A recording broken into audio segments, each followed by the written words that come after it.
Bonjour, bonjour et bienvenue. Bonjour, bonjour et bienvenue dans ce partage aujourd'hui. Donc, on va se poser la question de pourquoi toutes tes idées, elles sont là, bloquées dans ta tête, dans ton mental, là, ici. Et pourquoi tu as du mal à les sortir, à leur donner vie, à leur donner corps, à leur donner une concrétisation. Voilà. Je suis pour la première fois en live depuis mon ordinateur. Est-ce que vous pourriez me dire si ça fonctionne correctement? Je vais essayer de faire un commentaire pour savoir si ça marche. Ça a l'air de fonctionner. Alors, donc la première chose qu'on va définir aujourd'hui pendant ce partage, c'est bloquer dans la tête. Ok, bloquer dans la tête, pourquoi on dit non mais j'ai une idée et souvent on fait ces gestes. Cette idée, elle est bloquée dans le mental. C'est-à-dire qu'elle t'est venue du corps, elle t'est venue de l'extérieur, elle t'est venue de quelque chose que tu as reçu. Enfin, il y a vraiment un mouvement. À un moment donné, ça remonte, ça passe là-dedans, et là, tu as du mal à le sortir. C'est un peu comme si ça vient en toi, ça vit en toi, ça grandit, puis ça ressort. Là. Et là, c'est bloqué. Et toi, tu n'arrives pas à le faire sortir. Mais tu aimerais le faire sortir. Donc, tu essayes de le sortir de différentes façons parce que on dit, moi, mes clients, ils me disent toujours, est-ce que tu peux le sortir de ma tête? Voilà. Pour qu'en fait, on puisse faire face à ce qu'on a et regarder ce qu'on a dans la tête en face pour pouvoir l'améliorer. Alors, la première raison, alors évidemment, pour ceux et celles qui écoutent ce partage, ben, il y a tout un tas d'explications. Alors on peut aller regarder dans le Human Design, on peut aller regarder du côté des cerveaux délicieux, haut potentiel, très haut potentiel, Asperger, trouble de l'autisme, TDAH, voilà. Il y a plein de façons, d'outils d'aller regarder en fait pourquoi c'est comme ça. Là, en vrai, on va être clair, je m'en fous de pourquoi. Alright? L'idée, c'est plutôt de savoir comment on va y remédier. Mais on va aller chercher quand même les raisons pour qu'on puisse en discuter. Première chose, quand c'est stocké dans ta tête, hein, c'est comme si ça faisait une cocotte minute, tu vois. Ça vient, puis ça vit en toi, puis tu le nourris à l'intérieur de toi.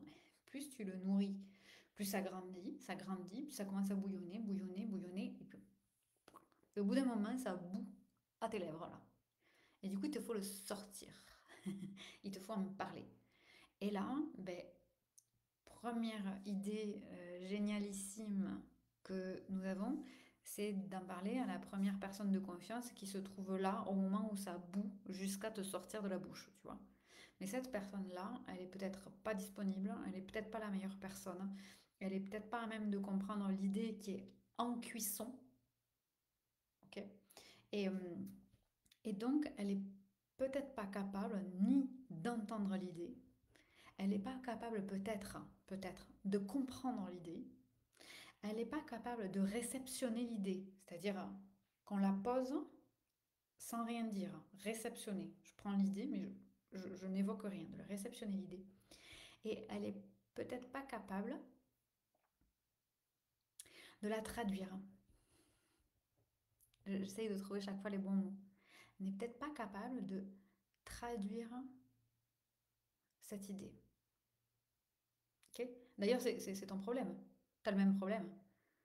T'as du mal à l'entendre, c'est pour ça que tu l'exprimes en dehors de toi, pour pouvoir l'entendre quand c'est toi qui le dis.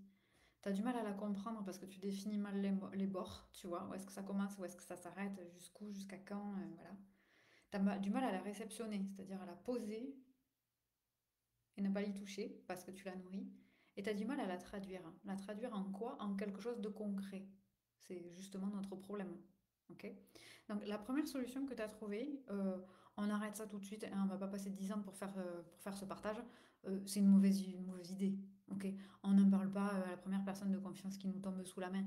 Ah ouais, salut, j'ai une idée, je voudrais bien savoir ce que t'en penses. Non mais qu'est-ce que ça veut dire ça? Je voudrais savoir ce que t'en penses. On en a rien à foutre de savoir ce qu'on en pense là quand on le dit. Ce qu'on veut, c'est est-ce que tu peux m'écouter juste pour que je m'entende? Ou bien on dit la vérité, quoi. Est-ce que tu peux te taire, hein? Et est-ce que je peux te raconter un truc qui se passe à l'intérieur de moi que j'ai du mal à réceptionner, que j'ai du mal à comprendre? Pendant que tu te tais, je m'entendrai et ça m'aidera. Mais au moins, c'est la vérité. Voilà. Donc, il vaut mieux que ce soit la vérité plutôt que de faire croire à quelque chose. Pourquoi? Parce que la personne, si on ne lui dit pas ça, elle va essayer de nous aider. Parce que les gens adorent nous aider. En fait, ce qui va se passer, c'est que la personne, elle va pas nous aider. Qu'est-ce qui va se passer? Cette personne, en fait, elle va, sous couvert de vouloir aider, elle va poser des questions, elle va faire des remarques, elle va avoir des mimiques physiques. Du genre,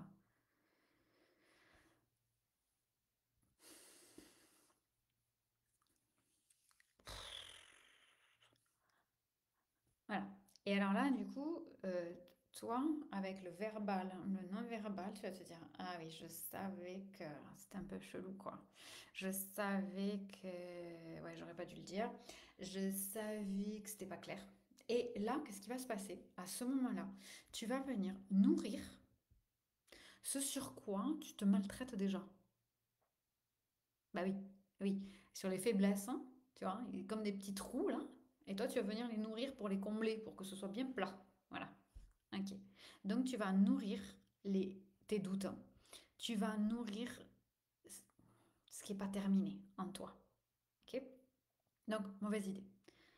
L'étape suivante, une fois que tu as nourri tous tes doutes, c'est que ça va rabougrir, j'adore ce mot, ça va rabougrir ton idée.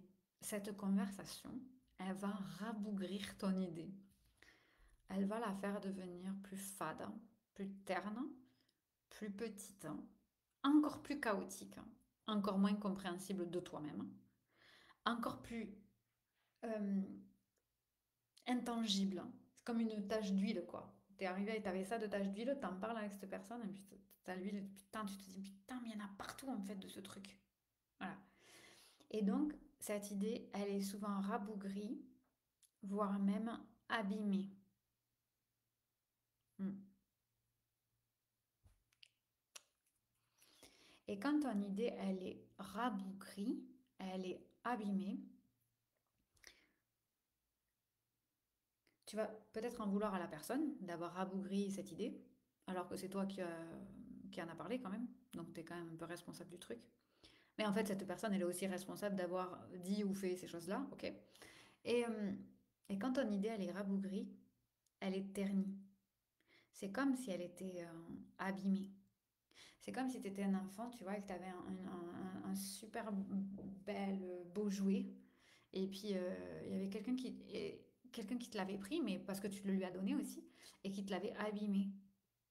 Et tu regardes ton jouet et tu fais, putain, ça sera plus jamais pareil. Mon jouet, il a été abîmé. Et, et plus jamais il sera pareil. Bah, ben, c'est un jouet abîmé, quoi, maintenant. Donc, on a vachement de responsabilités quand on partage avec quelqu'un, on a énormément de responsabilités sur quand est-ce qu'on le dit, à qui on le dit, comment on le dit, de quoi on parle, hein, le sujet habituel. Voilà. Et, et avoir des idées rabougries, on va parler vrai, hein, c'est ta faute.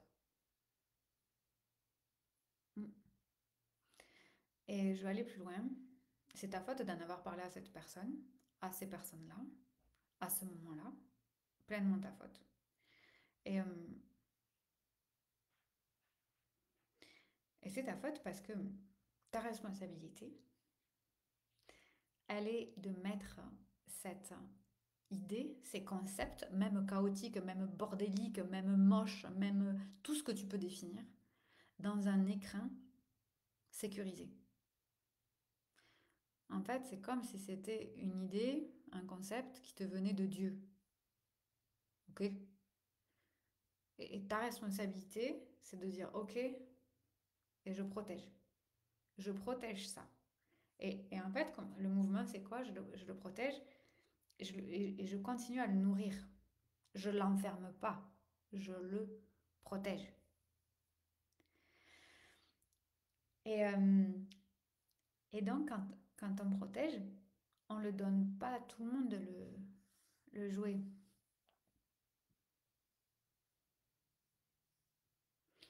Encore moins à quelqu'un qui est susceptible de l'abîmer. Et parfois, selon le stade de notre idée, personne n'est capable d'en prendre soin. C'est OK. Qu'est-ce que ça veut dire? Mais qu'il faut le nourrir.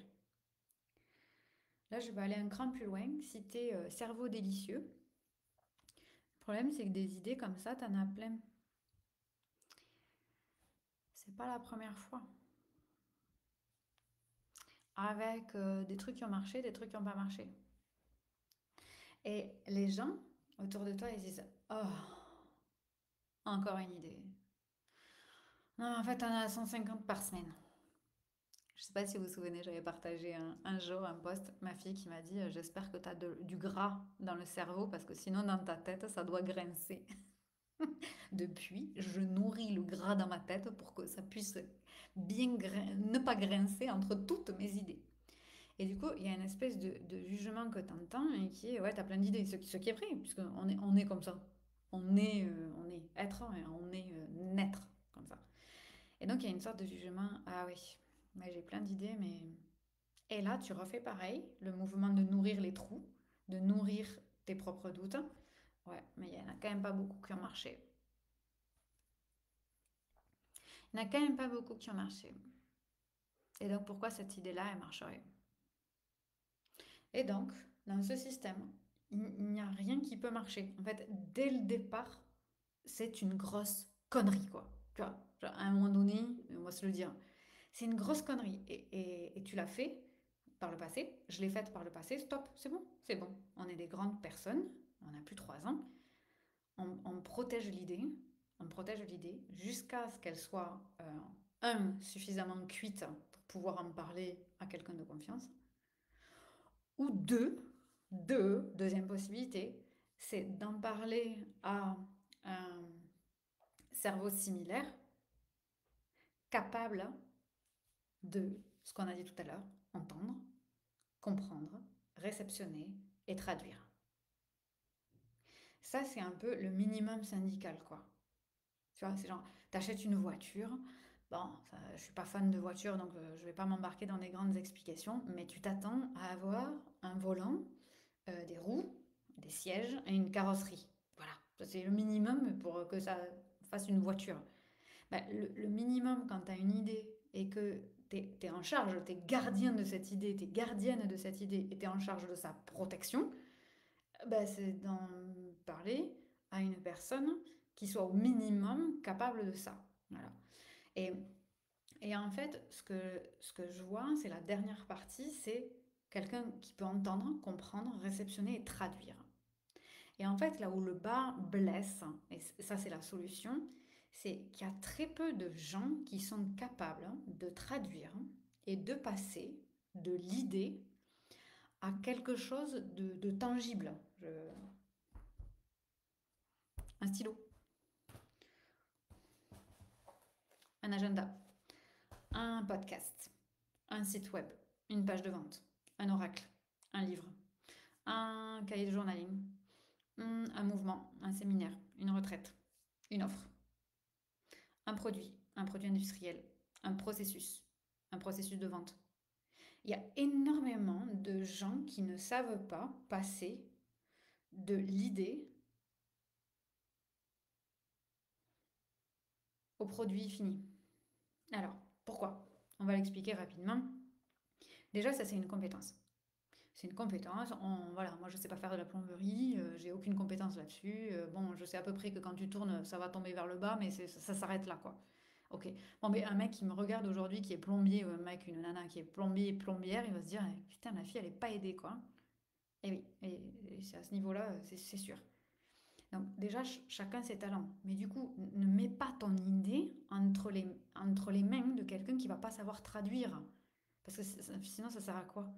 Ça va augmenter le bordel, quoi. Et du coup, ça va augmenter ce que tu nourris, nanana, tout ce qu'on a dit.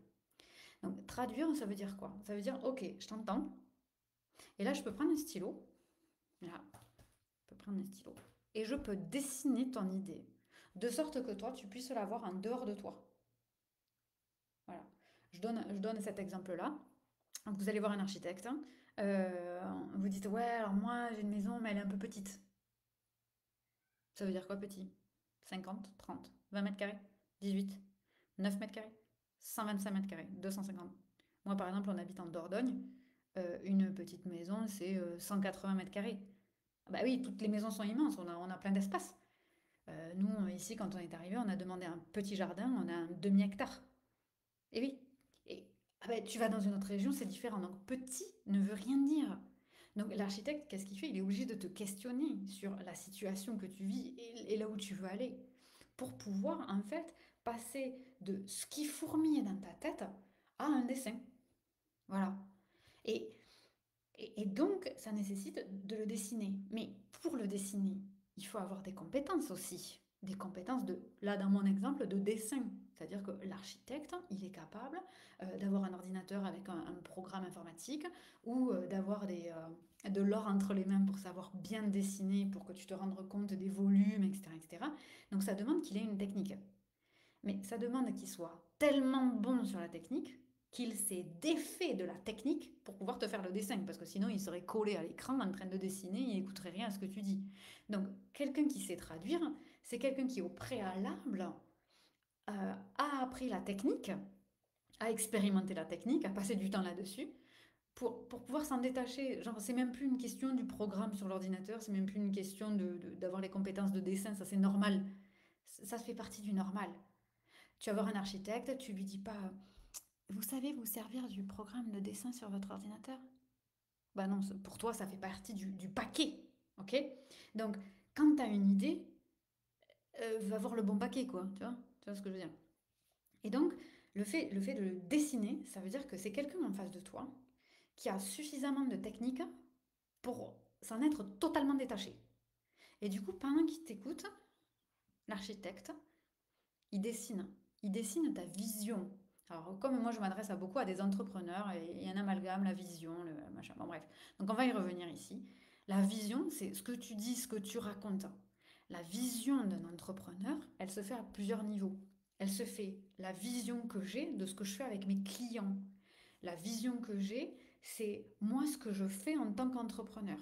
La vision que je fais, c'est grâce à ça, qui je suis dans ma vie personnelle. Oui, la vision de l'entrepreneur, c'est qui je fais avec mon équipe, par exemple. Qu'est-ce que je fais avec eux, qu'est-ce que je leur apporte, qu'est-ce que je leur permets de vivre, etc. Donc, il y a plein de blocs. Donc, c'est comme quand tu vas faire une maison, tu vas pas faire une maison sans cuisine. Tu peux, mais en fait, dans une maison, comme le concept c'est d'y vivre, bah, tu as quand même un certain nombre de pièces, notamment manger, dormir, te laver, quoi. Tu vois? Mais ça rentre dans une tiny house. Et ça rentre, et ça rentre dans une maison de 500 mètres carrés aussi. Tu vois? Et du coup, la vision, c'est arriver à traduire tout ce qui se joue dans ces différents espaces, mais on ne va pas faire une maison où il y aurait, ce serait une maison avec tout fait une cuisine. Non, non, non, on peut pas faire ça. On peut pas faire une grande cuisine de 500 mètres carrés. Alors, on peut, mais ça n'a pas d'intérêt pour y vivre. Donc là, dans le business, ça nécessite de définir tout ça et de savoir quels sont les flux. Comme, oui, bah, si je mets les toilettes au premier étage alors que toutes les chambres sont en bas, bon, la nuit, je vais avoir quelques soucis pour aller faire pipi. Bah. Donc l'architecte, il va dire, ouais, c'est pas mal d'avoir mis les toilettes là-haut, mais c'est une grosse connerie quand même. Donc moi qui ai l'habitude, en général, on met les toilettes vers les chambres comme ça la nuit, c'est moins chiant quoi. Ah oui, c'est vrai, j'avais pas pensé à la nuit. Et oui, parce que l'architecte, il est là aussi pour te dire, tiens, ça, je pense que ce serait mieux, la porte, il faudrait qu'elle s'ouvre dans ce sens, on va faire une porte coulissante, voilà. Et ça, la traduction, ça veut dire que la personne connaît suffisamment la technique pour pouvoir le dessiner pendant qu'elle t'écoute. Et surtout, surtout, et ça, je crois que j'ai dit tout ça pour arriver à ce point-là, pour arriver à ce point-là qui est, surtout, elle challenge ta vision. Non pas pour la rabougrir, mais pour la faire devenir plus grande. Plus grande, pas forcément en termes de taille, mais plus vraie. Je reprends mon exemple de l'architecte, hein. Vous avez demandé à l'architecte un bureau parce que vous travaillez depuis la maison. Et puis une fois que vous voyez les plans, eh oui, parce qu'en fait, c'est quand vous voyez votre idée à l'extérieur, et c'est pour ça qu'il y a besoin d'une phase de dessin. Quand vous voyez votre truc à l'extérieur, vous dites, ah, ouais, putain, maintenant que je le vois, le bureau, moi, ça n'a jamais été trop mon truc de bosser de la maison.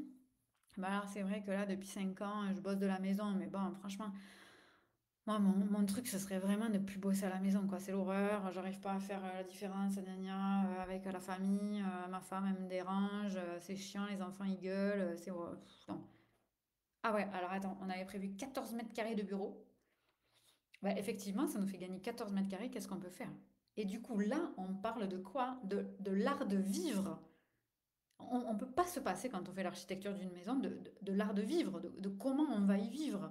Et je le dis tout le temps, personne n'achète un bar dans sa cuisine. On achète un moment sympa à passer en famille ou avec des copains qui viennent prendre l'apéro. C'est les moments. Personne n'achète un salon qui fait je sais pas combien de mètres carrés. On achète le billard, on achète le moment agréable qu'on va passer avec les copains, avec les amis, avec la famille.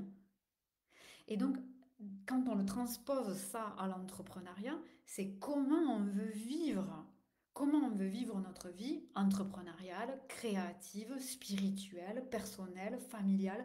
Parce que ça, c'est tout ce qui se joue, c'est les flux, quoi. C'est pas les pièces, mais c'est les flux.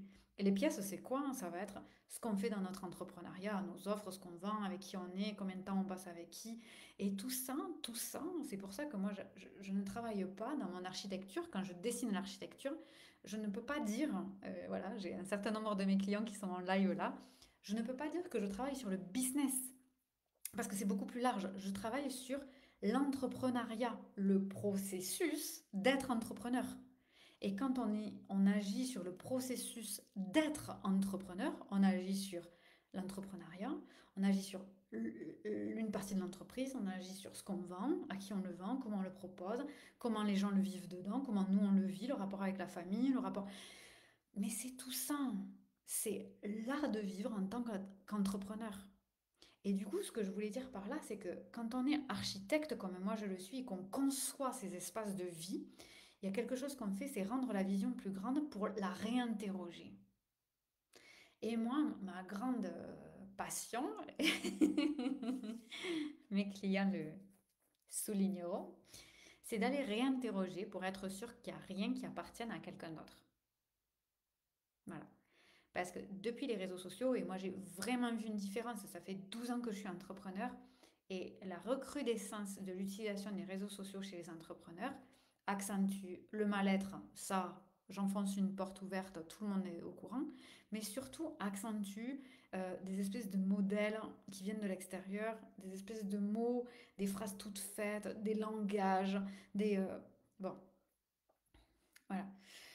Et donc, et donc, il y a aussi une espèce d'empreinte, hein, où on a commencé à croire qu'on voulait une maison avec un toit noir, parce qu'en ce moment ça se fait, alors qu'en fait on n'en a rien à cirer. On a fini par croire qu'on voulait un grand jardin, alors qu'en fait on n'a jamais voulu un grand jardin.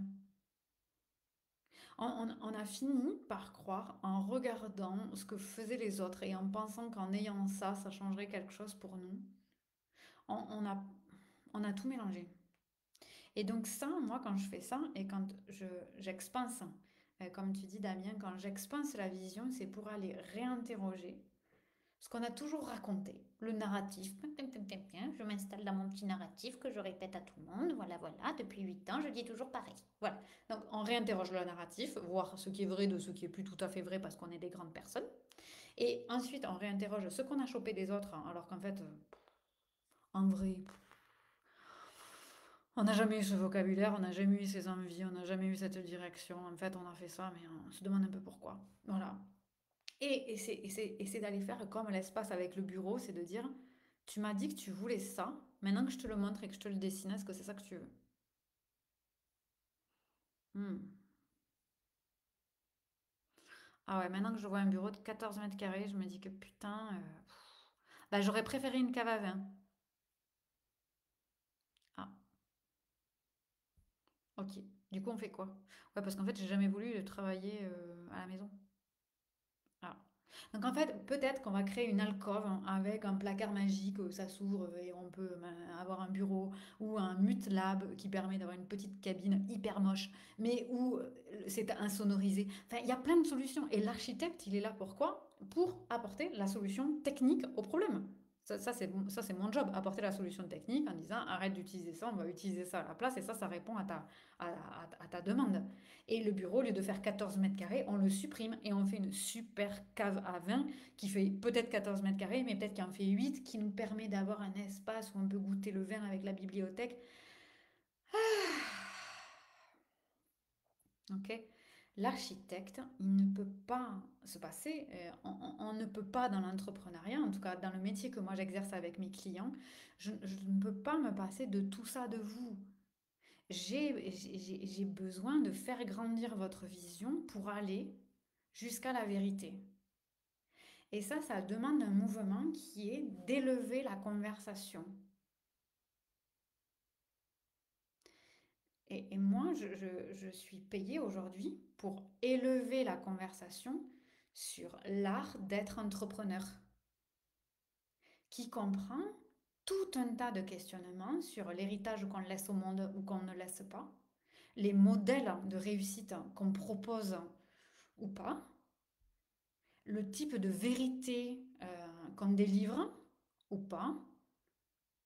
Et ça demande en fait à un moment de faire un mouvement qui est, au lieu de prendre votre vision, de la dessiner et que vous chargez de le faire ou quelqu'un d'autre, ça demande de prendre votre idée et de l'élever. C'est-à-dire de la questionner, questionner, questionner jusqu'à arriver là. Et tout en haut, il y a un espace, alors moi j'ai cette chance-là, où ça clique. Et toi et moi, on sait que c'est la vérité. On sait qu'on est arrivé à ce qui est vrai pour toi. On est tout là-haut. Ok. Et on fait comment pour redescendre? Parce que l'entrepreneuriat, c'est extrêmement concret aussi. Hein. C'est pas que du la vérité, la liberté. Non, c'est extrêmement concret. Et là, après, il faut redescendre. Il faut redescendre pour matérialiser, pour traduire la vérité. Donc c'est totalement intangible, la vision, en une traduction concrète de tout ce qui a été dit et qui a un impact sur les offres, ce qu'on vend, produits, services, comment on le vend, à qui on le vend, pourquoi on le vend. Et là, ça nécessite quoi de quelqu'un, donc c'est là que j'interviens aussi, d'être libéré de la technique pour pouvoir avoir les réponses à vos questions. Et ensuite, eh ben, on a tout en haut, on a le plan, voilà, le plan d'architecte, donc on prend un stylo, ok, et puis une fois qu'on a le plan, ben, on réajuste le bureau, on le vire, on remet. Maintenant que je vois de l'extérieur, ok, ça me donne une vision plus précise, on réajuste là-haut, et ensuite on concrétise, c'est-à-dire qu'on rentre dans la cuisine, on choisit les couleurs, on choisit l'organisation, on choisit le flux. Hop, on va dans la salle de bain, on va dans... mais moi, je peux pas faire que la salle de bain. Enfin, je peux le faire, mais c'est pas intéressant pour moi. Parce que moi, mon travail, c'est d'à la fois élever la conversation entrepreneuriale et ensuite de la matérialiser en quelque chose d'hyper concret. Hyper concret. Et moi, je m'en suis voulu beaucoup. Voilà, moi, on fait l'instruction en famille à la maison. Et donc, je connais pas mal de familles en instruction en famille.